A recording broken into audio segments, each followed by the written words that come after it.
Hello folks, this is Hypoman here, and we have the first and only flying member of the Terrorcons.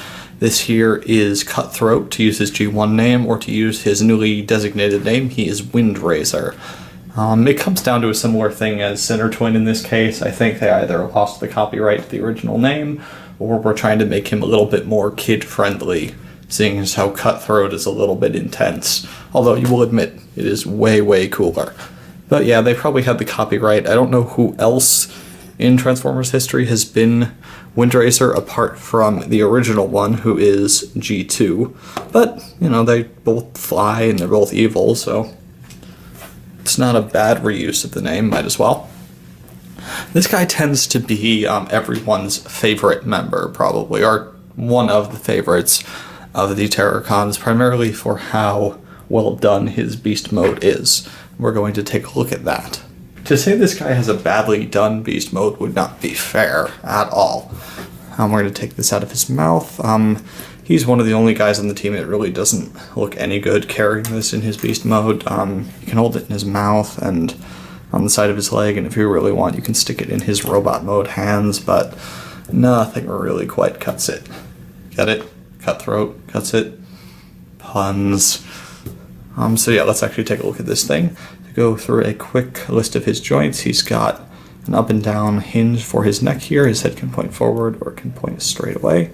He has a hinge here if you really want his neck to do something else, although if you push it down, it starts transforming the rest of him, and if you pull it up, his neck can look broken. But it has a few nubs that it just quietly clicks into here, so it won't move unless you're tugging on it a little bit hard.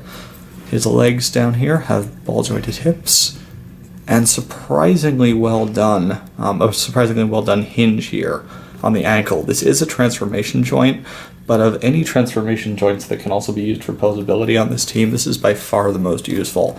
It's sort of an ankle tilt. Because his feet are so long, it can really, really help, and as we'll see in a sec, because they fold flat, it makes for a really, really good streamlined posture for a flight pose. I don't have a flight stand for him, so all I can do is really hold him up and show you what that looks like, but I think you get the idea. Oh, what just fell off here is his tail. It's actually the first time it's ever come off, so that sucks. It's on a hinge here, though. It just clips in, as you saw. It folds up, basically for transformation, but what's good about this is it can provide stability by folding against the floor. And then, of course, his big feature that everybody loves him for would be the wings. You have a ball joint in here on the, I guess, the shoulder, since even on pterodactyl type monsters, this would still be a shoulder joint. For the wing, you have a ball joint in here at the elbow, which can go all over the place, and his wings fold in and out on a hinge. So as you can see, he can go from a nice sort of tucked in resting look to fully splayed out, wide and ready to attack stance. Let's see if I can splay him out a little bit here. Yeah, there we go, that looks cool. And just to give you an idea of what this wingspan looks like, because I know everyone loves showing off just how big this actually is. There we go. Stretch that out, and we will now compare him to his G1 self, which you can see is bulkier than, but it does not have anything on those cool tattered wings. So let's put this guy off to the side for just a sec and talk about G1 Cutthroat here. But you can see he is a fairly well adapted version of, although just like Sinner Twin, he has been made a lot more vicious, a lot more spiky, a lot more well-defined. This guy is your pretty standard G1 Limbot.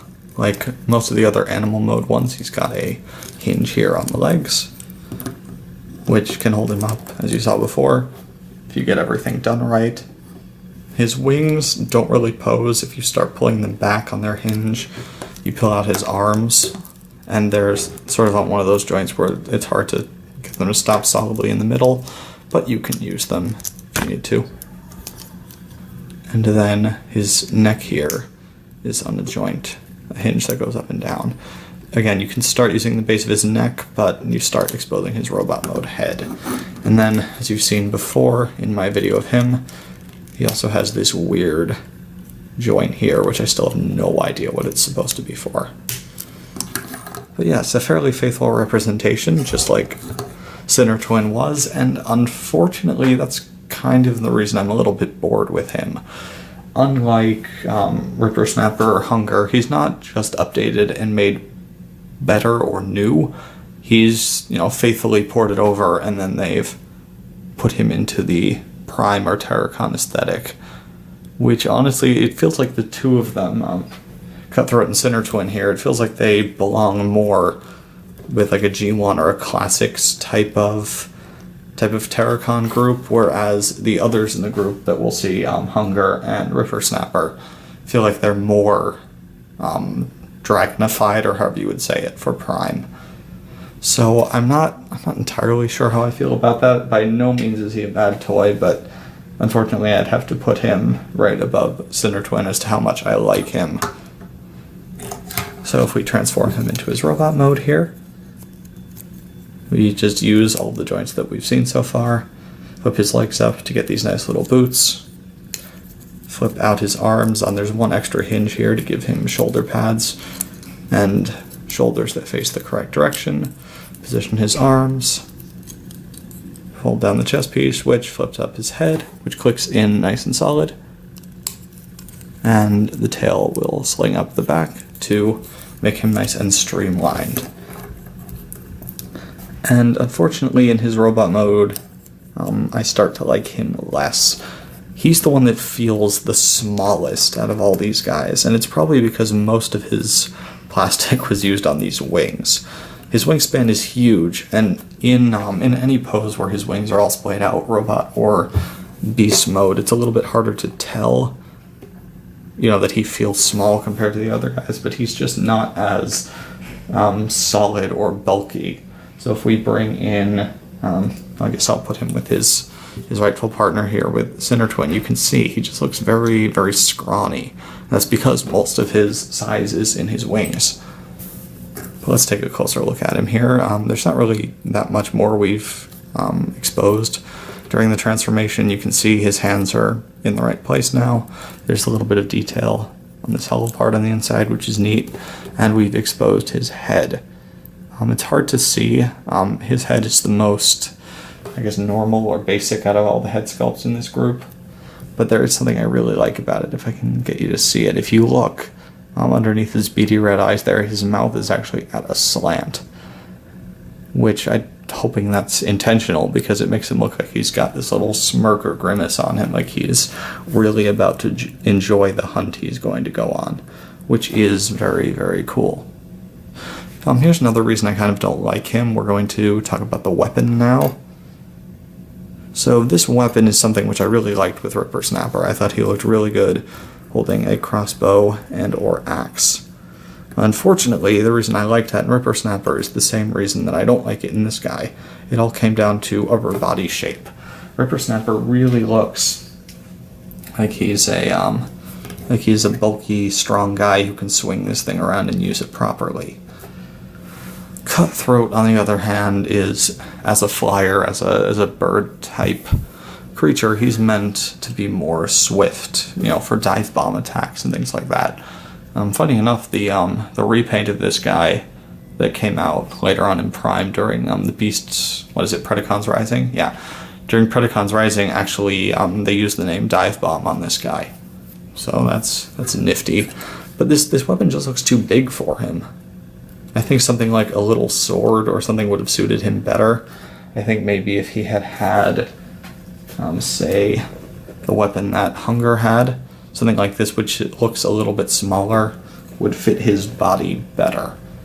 As it is, the crossbow looks kind of unwieldy, and the axe just looks too big. Also, I know I complained a little bit about Ripper Snapper not being able to hold his weapons, but this guy really, really can't hold on to them in any respect. His hands are just a little bit too loose. No, not this one. I like to make all my Transformers right-handed because I'm right-handed, but sometimes they just won't have it. And you can see this just, it looks too big. I mean, if you like that, if you like your Transformers with oversized weapons, I know G1 toys especially like to do that. G1 Astro Train is a great example. That weapon's almost as tall as he is. But this, I don't know, these guys are all supposed to be hunters. This guy, you know, he's skinny, he's the flyer, he's supposed to look more feral, I think. And this weapon really doesn't work for him. Which is unfortunate, because I really like the Cyberverse weapons in the way that they can be used in two different ways, but unfortunately he doesn't really get great use out of them.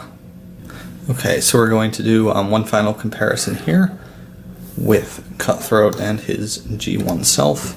I'm just going to transform this guy real quick so we can get a look at how these two stack up to each other. So you can see, here they are together. His colors are much better matched to the G1 version than Cinder Twin's were. Not that that's a bad thing on either of their parts. It makes Cinder Twin look a little bit more unique, but it also makes this guy a much more faithful adaptation of this guy. The yellow, at least the darker yellow one, the newer one, is right on the money. At least on camera, the greens look pretty much the same. I can tell you that the only difference really is, you know, how glossy they look. And then the purple that's on the wings is pretty good. Again, it just sort of comes down to which one looks shinier, I guess would be the best way to say it.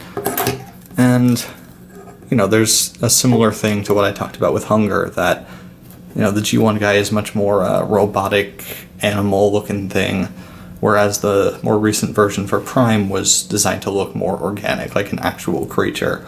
So they have that dynamic going on as well. So, I guess in summary, it's not that I don't like this guy. He's a great toy. He really goes well with the others. You know, I'll get a group shot together at the end, don't worry about that. But Cutthroat always sort of leaves me going, okay, I get that he's really good, but I don't entirely get the hype. He's a little bit too scrawny, I think, which works for his look and the way they styled him, but he just feels a little bit lesser than the others.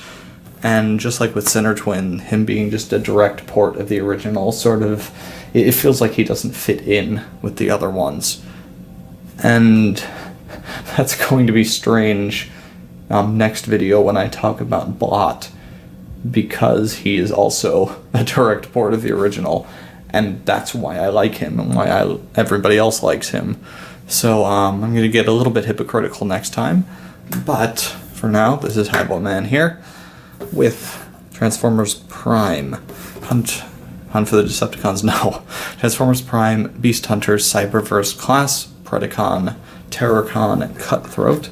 I am signing off, and we only have one more individual Terrorcon to talk about before it is time to combine.